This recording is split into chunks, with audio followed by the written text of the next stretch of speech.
Assalamualaikum warahmatullahi wabarakatuh. Perkenalkan saya Siti Aulia Nur Hasanah, mahasiswi dari STAI Darut Tauhid. Di sini saya akan mempresentasikan materi mengenai hapusnya perikatan. Nah, dalam presentasi ini saya akan membahas mengenai pengertian hapusnya perikatan, sebab-sebab hapusnya perikatan, serta akibat hukum yang timbul setelah suatu perikatan itu dinyatakan dihapus.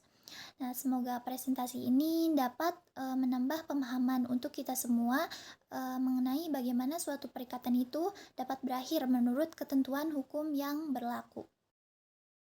Nah, masuk ke pembahasan yang pertama yaitu mengenai pengertian hapusnya perikatan. Jadi sebelum membahas lebih jauh gitu ya, kita perlu memahami dulu apa yang dimaksud dengan hapusnya perikatan. Nah, perikatan itu adalah hubungan hukum antara dua pihak, yaitu kreditur sebagai pihak yang berhak menuntut prestasi dan debitur sebagai pihak yang wajib memenuhi prestasi tersebut. Nah, prestasi ini tuh bisa berupa menyerahkan sesuatu, melakukan suatu pekerjaan, atau tidak melakukan suatu perbuatan. Nah, yang dimaksud dengan hapusnya perikatan adalah berakhirnya hubungan hukum antara kreditur dan debitur. Jadi, ketika perikatan itu sudah dihapus, maka debitur tidak lagi berkewajiban untuk memenuhi prestasi dan kreditur juga tidak lagi memiliki hak untuk menuntut prestasi tersebut. Perikatan itu tidak selalu berakhir karena utang sudah dibayar. Menurut pasal 1381 KUH Perdata, ada beberapa cara lain yang juga dapat menyebabkan suatu perikatan itu dapat berakhir. Tujuannya untuk memberikan kepastian hukum agar kedua belah pihaknya itu mengetahui kapan hak dan kewajiban mereka itu telah selesai sehingga tidak menimbulkan sengketa di kemudian hari. Nah, masuk ke pembahasan yang kedua yaitu mengenai sebab-sebab hapusnya perikatan. Jadi di sini ada beberapa sebab-sebab hapusnya perikatan. Yang pertama itu adalah pembayaran. Nah, cara yang paling umum gitu ya untuk menghapus perikatan adalah melalui pembayaran. Jadi di dalam hukum itu pembayaran bukan hanya berarti menyerahkan uang, tetapi juga pembayaran dapat diartikan sebagai setiap tindakan untuk memenuhi prestasi yang telah diperjanjikan. Misalnya, seseorang itu meminjamkan uang sejumlah 10 juta, kemudian seluruh utangnya itu dilunasi, atau juga seseorang itu berjanji menyerahkan sebuah mobil, lalu mobil tersebut diserahkan sesuai dengan perjanjian. Jadi di dalam kedua contoh tersebut itu perikatan telah dianggap selesai. Menariknya, pembayaran juga tidak harus dilakukan sendiri oleh debitur, tetapi pembayaran itu dapat dilakukan oleh penanggung utang atau orang berkepentingan, bahkan pihak ketiga selama tidak merugikan hak kreditur. Selanjutnya yang kedua ini adalah penawaran pembayaran tunai yang diikuti penitipan. Hal ini tuh bisa terjadi ketika debitur sebenarnya sudah ingin membayar utangnya, tetapi kreditur itu justru menolak menerima pembayaran tanpa alasan yang sah. Nah, dalam kondisi seperti ini tuh debitur dapat menitipkan uang atau barang tersebut melalui pengadilan. Setelah penitipan itu dilakukan sesuai prosedur hukum, debitur dianggap telah memenuhi kewajibannya meskipun kreditur itu tidak mau menerimanya. Terus yang ketiga ini ada pembaruan utang atau nopasi. Jadi nopasi ini adalah pergantian perikatan lama dengan perikatan baru. Ketika perikatan baru itu dibuat, maka perikatan yang lama itu otomatis berakhir gitu ya. Nopasi ini dapat terjadi karena utang lama diganti dengan utang baru. Debiturnya juga diganti ataupun krediturnya diganti.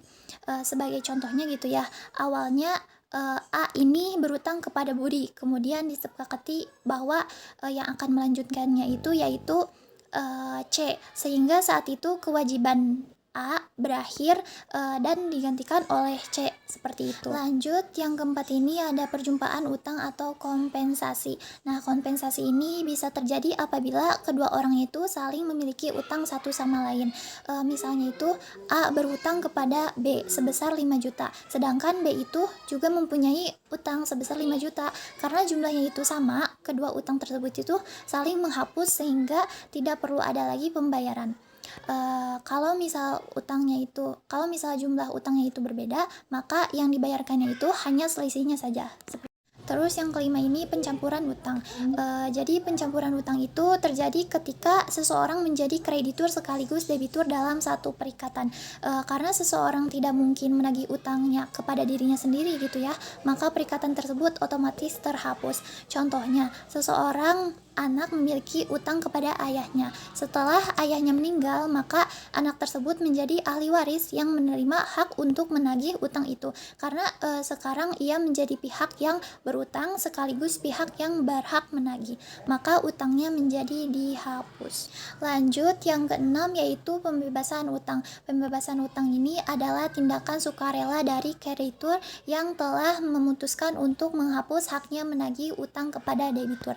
Artinya debitur itu tidak perlu lagi membayar utangnya karena kreditur itu sudah memaafkan atau membebaskan utang tersebut. Perlu dibedakan gitu ya dengan pembayaran. Kalau pembayaran itu utangnya hapus karena sudah dibayar, sedangkan pembebasan utang itu terjadi karena debitur secara sukarela menghapus hak tagih. Terus yang ketujuh ini itu ada musnahnya barang yang terutang.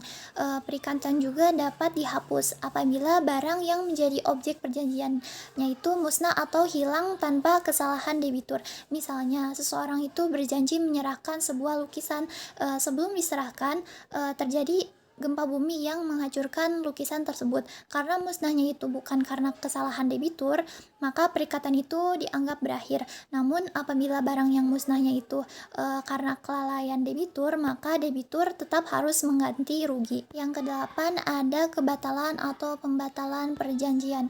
Jadi perikatan itu dapat dihapus apabila perjanjian yang menjadi dasarnya dinyatakan batal atau dibatalkan. Batal demi hukum berarti sejak awal perjanjian itu dianggap tidak pernah ada karena bertentangan dengan hukum. Terus dapat dibatalkan berarti perjanjian itu masih berlaku sampai ada pihak yang meminta pembatalan ke pengadilan. Misalnya karena adanya paksaan, penipuan, atau salah satu pihaknya itu belum cakap hukum. Yang kesembilan berlakunya syarat batal. Jadi syarat batal itu adalah syarat yang sejak awal telah disepakati dalam perjanjian. Jika syarat tersebut terjadi, maka perikatannya itu otomatis berakhir. Contohnya dalam kontrak kerja gitu ya, disebutkan bahwa apabila seorang karyawan itu tidak lulus sertifikasi dalam waktu 1 tahun, maka kontraknya itu otomatis berakhir. Terus yang ke-10 lewat waktu atau daluarsa. Daluarsa ini adalah berakhirnya hak kreditur untuk menuntut pelaksanaan suatu perikatan karena telah melewati batas waktu yang ditentukan undang-undang. Artinya utangnya itu memang ada, tetapi kreditur juga sudah tidak bisa lagi menuntut melalui pengadilan karena masa penuntutannya itu telah habis. Jadi aturan ini tuh dibuat untuk memberikan kepastian hukum dan mencegah sengketa yang sudah terlalu lama. Ya, masuk ke pembahasan yang terakhir yaitu mengenai akibat hukum setelah perikatan itu hapus. Jadi setelah suatu perikatan itu dinyatakan dihapus gitu ya, maka akan ada beberapa akibat hukum yang timbul. Yang pertama itu hubungan hukum antara pihak kreditur dan debitur berakhir sehingga keduanya itu tidak lagi terikat dalam perikatan tersebut. Terus yang kedua itu kreditur juga tidak lagi berkewajiban untuk memenuhi prestasi, baik itu berupa membayar uang, menyerahkan barang, maupun melakukan suatu pekerjaan. Terus yang ketiga, kreditur juga akan kehilangan hak untuk menuntut pemenuhan prestasi karena dasar hukumnya saja sudah tidak ada lagi.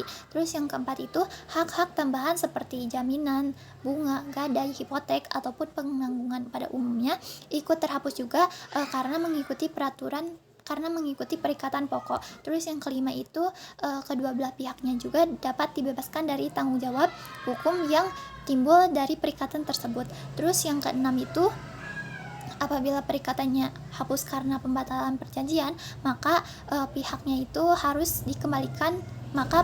itu harus dikembalikan pada keadaan seperti sebelum perjanjian itu dibuat. Misalnya barang yang telah diterimanya itu harus dikembalikan jika memungkinkan. Jadi dapat disimpulkan gitu ya bahwa suatu perikatan itu tidak selalu berakhir karena utang telah dibayar. Menurut pasal 1381 KUH Perdata terdapat 10 cara yang dapat menyebabkan hapusnya perikatan. Ketika perikatan itu telah dihapus, maka seluruh hak dan kewajiban para pihaknya itu pada dasarnya juga ikut berakhir sehingga tercipta kepastian hukum bagi kedua belah pihak. Cukup sekian presentasi yang saya sampaikan ini. Mohon maaf bila ada kekurangan. Wassalamualaikum warahmatullahi wabarakatuh.